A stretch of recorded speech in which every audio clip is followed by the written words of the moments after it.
Once upon a time, in a noisy city of Lagos, where everyone was struggling to survive and nobody wanted to be left behind, two boys grew into men side by side. The first was Kayode. Kayode was quiet, steady, and careful. Kayode believed in slow progress and honest effort. Kayode was the kind of man who thought deeply before speaking and stayed loyal even when loyalty cost something. The second was Tunde.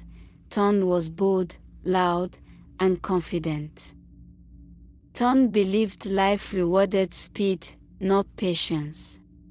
Tunde laughed easily, made friends quickly, and hated losing anything, especially to someone close. They grew up on the same street. They shared food when money was tight. They defended each other in fights.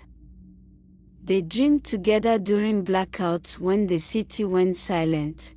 People in the neighborhood used to say, "Those two are brothers, not friends." And for a long time, that was true. Then love entered the picture. Love rarely announces itself as danger. The woman was Zainab.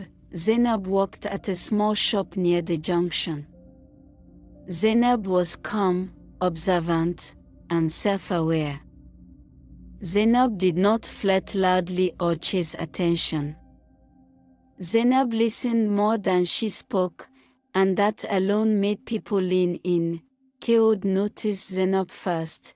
Kayode admired how Zainab treated people with respect even when they were rude.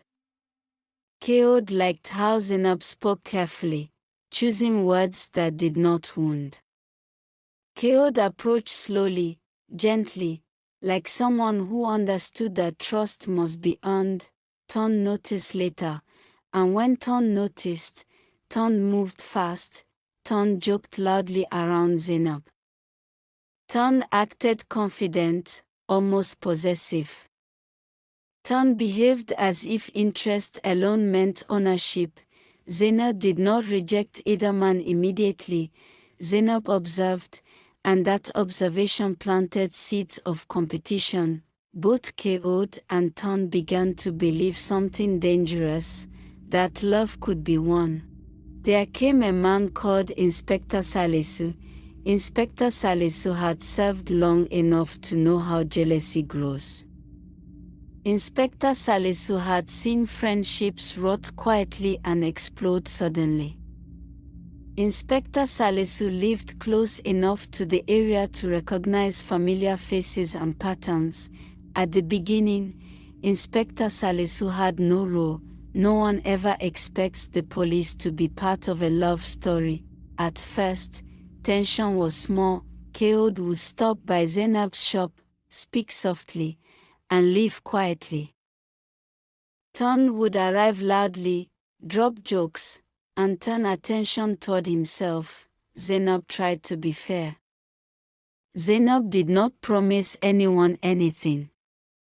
Zainab asked questions and listened carefully, but fairness looks like encouragement to insecure people. Tunde began making jokes that cut deeper than laughter. Kayode is too slow, Tunde said once. Slow people lose. Tunde added. Kayode smiled, but something tightened inside. One evening, during a blackout, neighbors gathered outside with chairs. Kayode and Zainab sat quietly nearby, talking. Tunde arrived laughing loudly and made a comment that embarrassed Kayode publicly. Kayode stood up calmly. Tunde, respect is not weakness, Kayode said. Tunde smiled. Zainab left early that night, and Kayode understood something painful. Tunde was no longer competing for love. Tunde was competing for dominance. From that moment, the friendship began to crack. Tunde stopped answering calls promptly. Tunde stopped sharing plans. Tunde started moving with people Kayode always warned against, men who loved shortcuts and hated consequences. Kayode tried to fix things. Kayode spoke gently. Tunde, This is not worth it. Tunde replied sharply, Kayode, are you afraid of losing? That question changed everything, because Kayode realized that friendship had turned into rivalry. One afternoon, Kayode visited Tunde's room unannounced. The room was messier than usual. Bottles lay around. Music played low. Kayode sat down. Tunde, this path is dangerous, Kayode said. Tunde did not respond immediately. Then Tunde said, danger is better than being second. Kayode left quietly, and that silence carried more weight than argument. The betrayal did not happen suddenly, it happened in layers. First, Tunde began meeting Zainab privately. Then Tunde began telling Zainab stories about Kayode, not full lies, half-truths, stories that made Kayode look weak. Stories that created doubt. Zainab began questioning Kayode. Kayode realized someone was shaping his image, and only one person could do that. Kayode confronted Tunde one night. Honesty without loyalty is poison, Kayode said.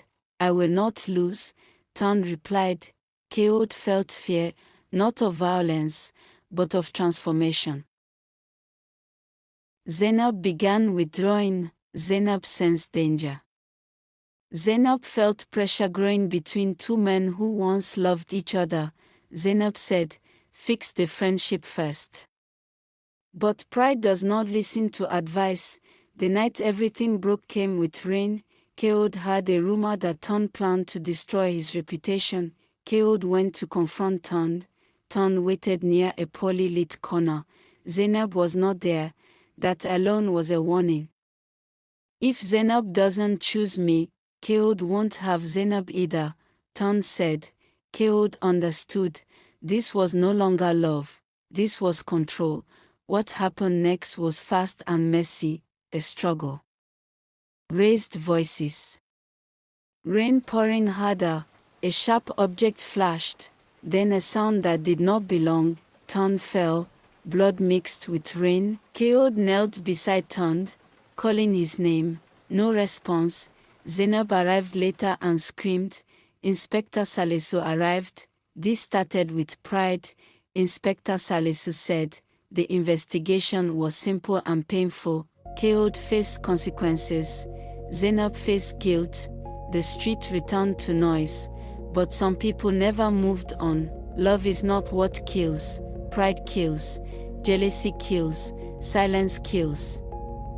That is how one man betrayed his best friend for love, and blood was spilled.